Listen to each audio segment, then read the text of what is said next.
First King chapter 10 verse 10. Then she gave the king of the gift of 9,000 pounds of gold and great quantities of the spice and the precious jewels. Never again were so many spices brought in. Those the queen of the Seba gave to Solomon. When Hiram's ship brought gold from Ophir, they also brought rich cargoes of almug wood and precious jewel.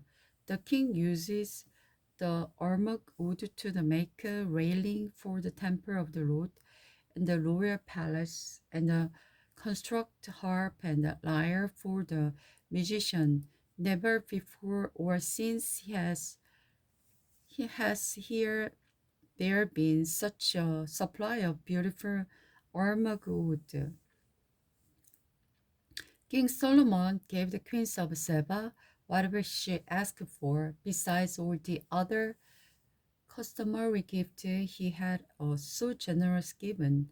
Then she and all her attendants left and returned to their own land. Solomon's wealth and splendor. Each year, Solomon received about 25 tons of gold. This did not include additional revenue he received from the merchant and trader, or the king of the Arabia, and the governor of the land. King Solomon made 200 large shields of hammers gold, each containing over 15 pounds of gold.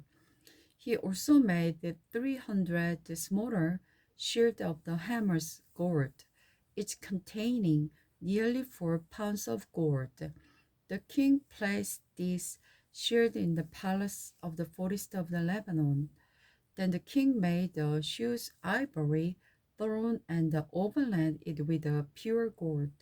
The throne had 6 steps and a round back. On both sides of the seat were armrests with a figure of the lion standing on each side of the throne. Solomon made 12 other lion figures, one standing on each of the 6 steps. No other throne in all the world could be compared with it. All of King Solomon's drinking cup were solid gold, as were all the utensils in the palace of the forest of Lebanon. They were not made of the silver because silver was considered of the little value in Solomon's day. The king had a fleet of the trading ship that sailed with the Hiram's fleet. Once every 3 years, the ships returned, loaded down with gold, silver, ivory, apes, and peacocks. The King Solomon became richer and wiser than any other king in all the earth. People from every nation came to visit him to hear the wisdom God had given to him. Year after year, everyone who came to visit brought him gifts of silver and gold, clothing, weapons, spices, horses, and mules. Solomon built up a huge force of the chariot and horses. He had 1,400 chariots and 12,000 horses.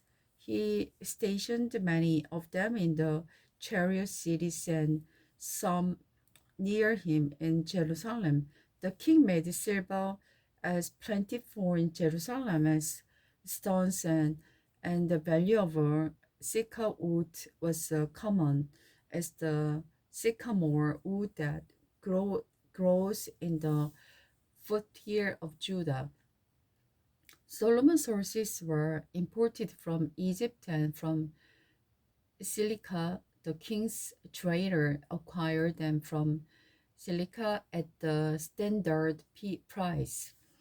At the time, the Egyptian chariot delivered to Jerusalem could be the purchase for 600 pieces of silver, while horses could be brought for 150 pieces of the silver.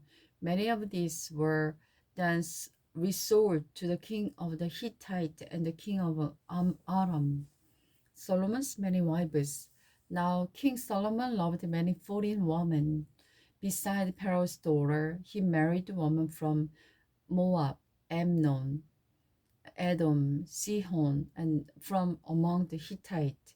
The Lord had clearly instructed his people not to intermarry with those nations because the woman they married would lead them to worship their God.